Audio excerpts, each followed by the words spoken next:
Hey guys, Pat here from Rain Country. God is good all the time. Well, today I jump from project to project all the time, but a little while back I had a buddy who made me a deal on some continuous aluminum gutters. He traded me a working bandsaw blade sharpener from a Wood-Mizer, and he had a box of parts and stuff like that, and he had another sharpener that was, well, part there. So today I thought I would take a look at it and plug it in and see if it at least operates, and then go from there. So again, this is for a Wood-Mizer sawmill. It's made by Wood-Mizer, and this is the working one that he gave me in trade. I think he did me a really good service. I think he wasn't using this anymore. He got a big fancy German sharpener, and so he didn't use this anymore. So he had more use for the gutters than he had for the sharpeners, so he went ahead and gave me these sharpeners. It came with a single setter, one side setter. Since I've gotten a dual tooth setter, but this is also by Wood-Mizer. But anyways, yeah, I was just doing a couple blades yesterday with this, and then seen this old one laying on the floor, and thought, you know what, I need to see if that thing works, because what I'd like to do is make this all run off of like a 12-volt car battery. So when I'm out in the woods, I might be able to be sharpening a blade while I'm sawing lumber at the same time. So basically, well, this is all 12 volts here. This motor, there's two motors on this.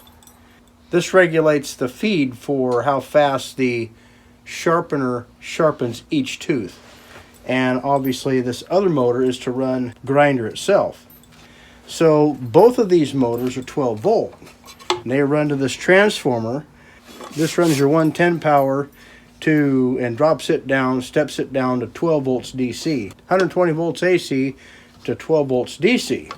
Well, I want to just go straight to the DC. The cigarette lighter connection probably might not work. I just got to look at the amperage and everything on this, but just maybe a couple of alligator clips and hook it to your truck battery or something along those lines, and that'll give me flexibility and options to where I can run this out in the woods on 12 volts. I can do the same thing if I wanted to take a small generator and set this up to run on 110 volts. It doesn't draw an incredible amount of power. So yeah, the nameplate on this is 110 volts at 3 amps, and the outputs is 12 volts at 9 amps, AC volts 110, 1.1. Oh, for output, because this has an output to run the little giant pump for putting the cooling water to your blade if you want to use water. They also make solutions that are designed for cooling your blades. Wood-Mizer makes it. So anyway, I'm going to go ahead, and all this is the same stuff. This is just a little bit older version, I believe. Dirtier for sure. The pigtails, they all look like they hook up, so I'm going to go ahead and give this a try. I got it set up on a ladder here. What I'm going to do is I'll go ahead and cut some more of these. This is just 1-inch electrical conduit. It's galvanized, and so I'll make 3 of these at 32 inches and get this to where I'll raise this up, and so I can hook everything up and see if it works. Okay, I cut 3 of these at 32, the same length as the legs on this other sharpener. I mean, the cool thing would be is to be able to maybe be doing 2 sets of blades at the same time.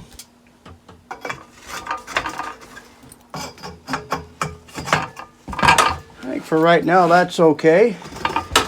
Matter of fact, that would be fine, except for this little stand down here on the bottom, this little bottom plate.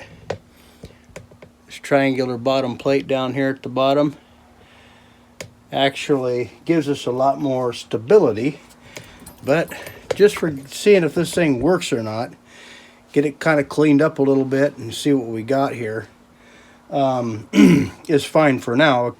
What I'm going to do is I'm going to be borrowing this power supply and this controller. So we'll unplug all this for the controller. By the way, I did some research a while back on this, and this is Alpha 10600. I had called Wood-Mizer, and one of the guys down there at Wood-Mizer is really helpful, really knowledgeable, and I asked him, I said, well, this thing doesn't have a number or anything, and so he was able to look it up really quick, and he told me right away that it's an A10600 is the name of this. They don't make this particular unit anymore. They have another one similar to it, and these are like over $1,000 a piece. So I thought, well, you know what, if I can get this thing going, I'll have a backup in case this one here goes haywire in the middle of a sharpening or something. So anyway, I thought that might be helpful information for you guys if you guys are actually have one of these. And I'm guessing if you are watching this video, you might very well have one of these. So the number for this power supply here, the number that was on there was P or Papa 10526-110, and the quote-unquote new number for the power supply is going to be Alpha 10549-110. But see, this up here, it says Wood-Mizer number Alpha 10531-110. So those numbers might be helpful to you guys. We got our power supply right up close here to the existing, to our piece that we're going to test, and I'll go ahead and hook up this pigtail. Now all these, you can't make a mistake, all these are shaped a little bit different, so you're not going to have any problem mixing up the cords, because they made it dummy proof for us, at least for this dummy anyway. That one don't go there. That one is for the other one. This is for this motor. Okay. That's for the speed control on the motor. Or this thing here must be totally DC, because this goes right into the power supply.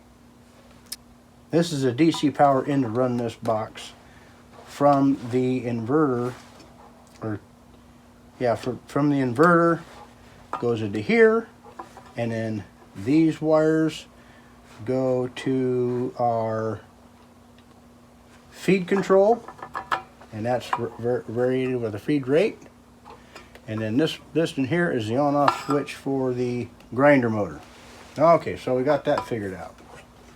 Now, let's go ahead and, I already got this plugged in. The grinder is plugged in from yesterday. Now, we'll turn this on. That feeds power to this. So I always keep everything off and then hit the start button. I can hear a relay in there.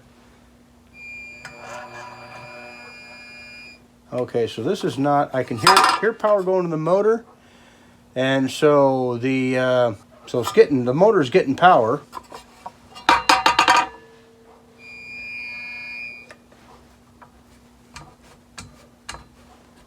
And I don't think this stuff is locked up. I squirted this down with WD-40 yesterday, so everything here should work.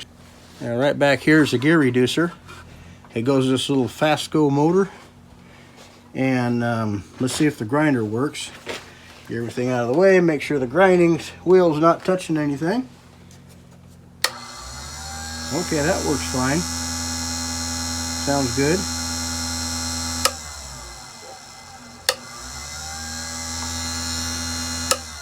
Okay, that works. So, there's either something wrong with the motor, the gear reducer, or there's something locking up in here with a, could be the gear reducer. I think the first thing we'll check is the motor.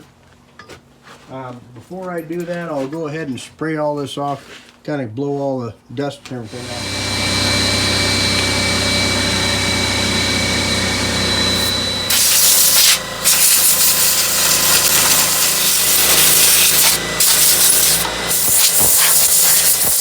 Well, now we can see a little better what we got. I'm just going to go back and squirt just a little bit of WD-40 on this stuff, just to let it soak. It's been sitting around for a long time, not out in the weather or anything, but long enough to where it kind of gets stoved up, and you get all those metal shavings in there, and they just, I need to go back and blow that one out too. I could be wasting my time as well, but I want to, this is kind of cheap insurance. A lot of these parts on here are interchangeable with this other machine, so I don't think I'm wasting my time.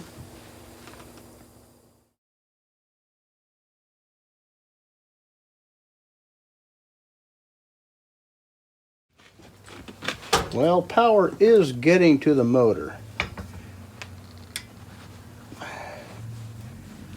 So it very well could be the little gear reducer here, or it still could be something inside the motor. We don't know until we tear it apart, I guess.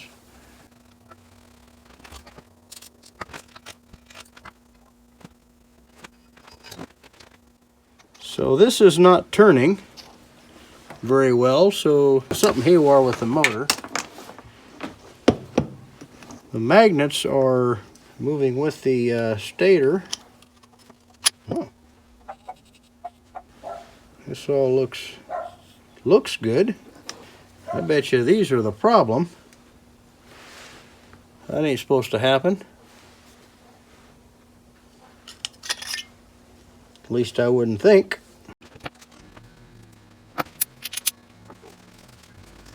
So I might be able to mix up some JB Weld and put this back together, see if it runs. But inside here, you can see where those were glued down at one time, adhered in there, and they come undone. So I was thinking if I clean this up, take a measurement, make sure I get my measurements correct to see how far back I need to recess those magnets and get them in place. Nameplate, back 0 to whatever. So 7/8 in and 2 inches in is where these need to line up. Scrape this off inside here, and then get some acetone or something to clean this up so I can have something to adhere to.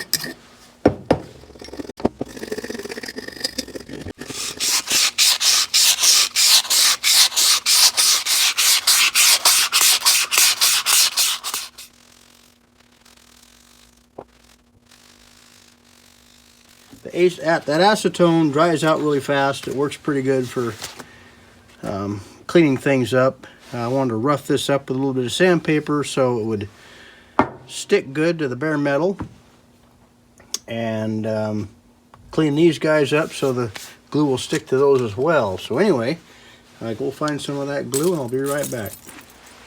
But off camera, I marked where 7/8 of an inch is, just inside here, so I have like a dotted line all the way around there for reference. So when I go to stick the magnets in there, hopefully it won't make a big mess. I come up with this goop stuff, this automotive goop. Stuff looked like it'd work really well, but reading the instructions, you're supposed to put this on each side just like you would contact cement. Let it dry for 2 to 10 minutes and then stick it on there. Once you stick it on there, that's where it's going to be. And I was afraid that I would get something not quite right. So this stuff here is good to 150 degrees. But you know, I know these little motors get warm sometimes. So I'm going to go ahead and try the JB Weld. It's usually my go-to for stuff like this, but I don't know temperature-wise how well this stuff is going to perform. I can't remember if JB Weld works okay under heat or not. But we're going to give it a try. If it doesn't work, well, what's going to happen? We'll be back in the same business we were before we started. So if you guys haven't worked with this before, you mix these two together in equal amounts, or roughly therein, and just mix them together.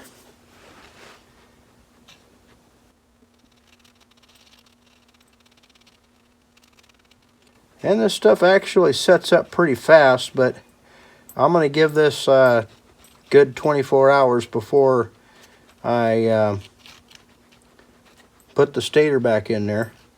I think that's what they're called. That's what that called. Anyhow, I should have got a stick or something instead of a file. But if I apply it on this is going to keep the inside of that clean. Okay. I mixed more than I need. I usually do.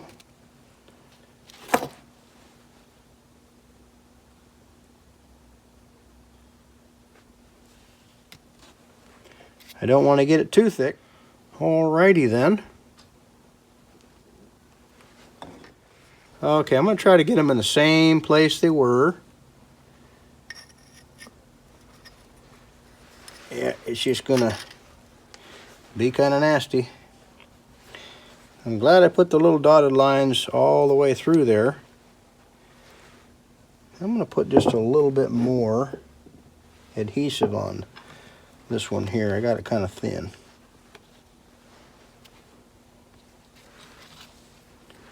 A little bit thin. So I'll just put it in the center and let it mash its way out.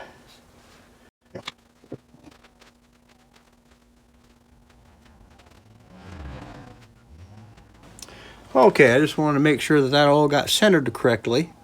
I was worried that the magnets might come together, but they're behaving themselves and they're adhering to the sides of this steel casing here.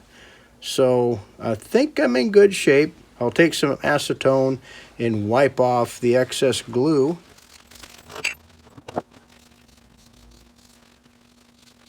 I don't know if I should have stuck spacers in there to keep that perfect or not.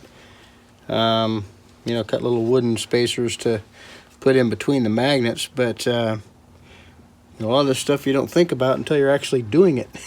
So I want to make sure that I got the measurement from the very edge here to the magnet at 7/8 of an inch, and I also want to make sure that the magnets were as flat to this casing, or what do you want to call this thing. I want to make sure that they were as close to this as they could get, so this wouldn't have any interference going into inside there, wouldn't hang up on us. Wanted to make sure that the distance between each magnet was correct on the sides, so that's what I've been doing. And because once those are in there, they're in there. There's no going back. So anyway, I'll take this in the house, let it cure in the house. It's a little bit warmer inside the house, and we'll come back tomorrow. All right, we're back. It's the next day. The JB Weld has set up nice and hard. Took it in yesterday or last night and set it, well, close to the wood stove, not right at it, but pretty close to where it gets lots of warmth, and stuff's hard as a rock now. So what we'll do is we're gonna go ahead and reassemble everything. This is called the rotor, this part that rotates. Of course, then you have the commutator, which is the brass part here that makes contacts with all the windings here. And then you got the brushes.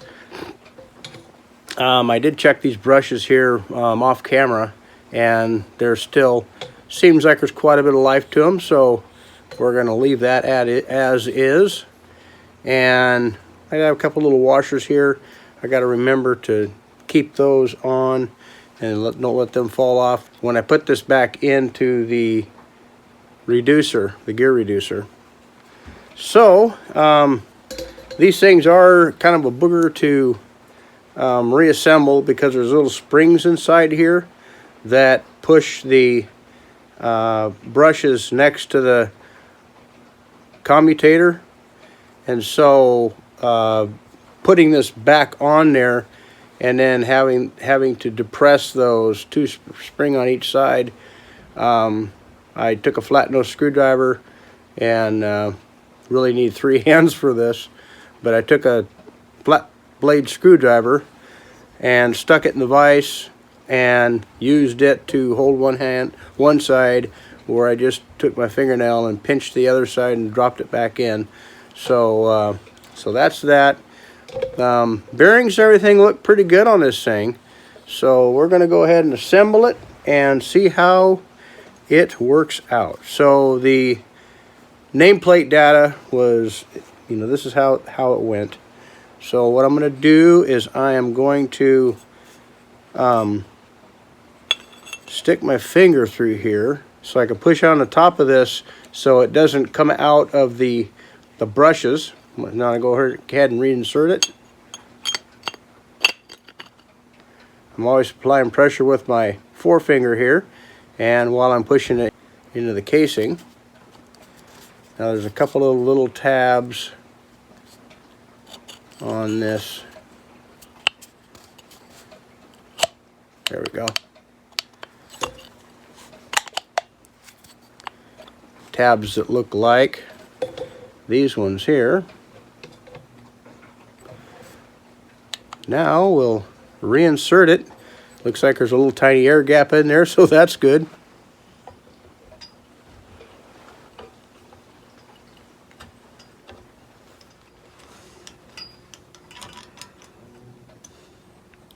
It's funny because I got those little magnets in there, and it's kind of hard to get the bolts going because the magnet wants to suck the bolt left or right, but we're managing.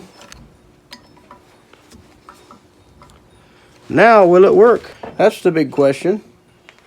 I think the only thing I have to really do with that is search my black and white wires, which is this one, and this will be going on a controller, on the variable speed controller.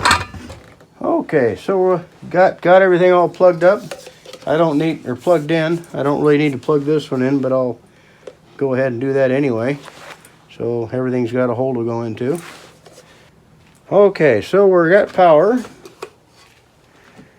And we want to see if this thing rotates. I did take this off last night off camera because this piece right here has a lot of wear. I want to take this apart and see what I can do to make this right. I believe this piece here is okay. At any rate, just to show how this goes all together, there's a stud right here that goes right onto this.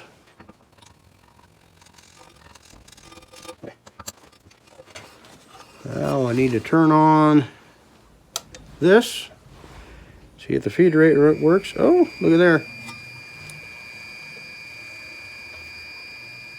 It's like it's supposed to. Perfect.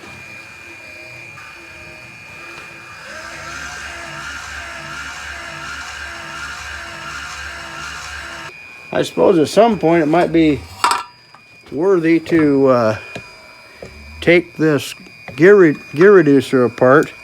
I imagine there's oil in here that probably wouldn't hurt to be changed. I'm pretty excited about that. That gives me hope that, I mean, I don't have to, I mean, to replace this motor, I looked last night and I couldn't find one. At least all on the sites that I generally look at. I'm sure that there's a replacement. You'd probably have to figure out. This is a 1 in 30, let's see, ratio of 50 to 1. DC motor. Anyway, I'd just rather not have to buy all that. This could be pretty expensive to buy. When this feeds the blade ahead, I don't want any slop in this, because when this pushes ahead, when this pushes each tooth ahead, then what you're going to have, if you have any slop, it's not going to hit the tooth in the same spot every time. So does this have an effect on that? It doesn't seem like it has any slop at the moment.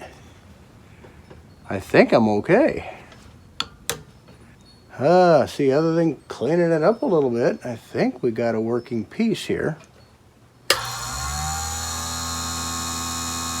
That sounds good. That's pushing ahead.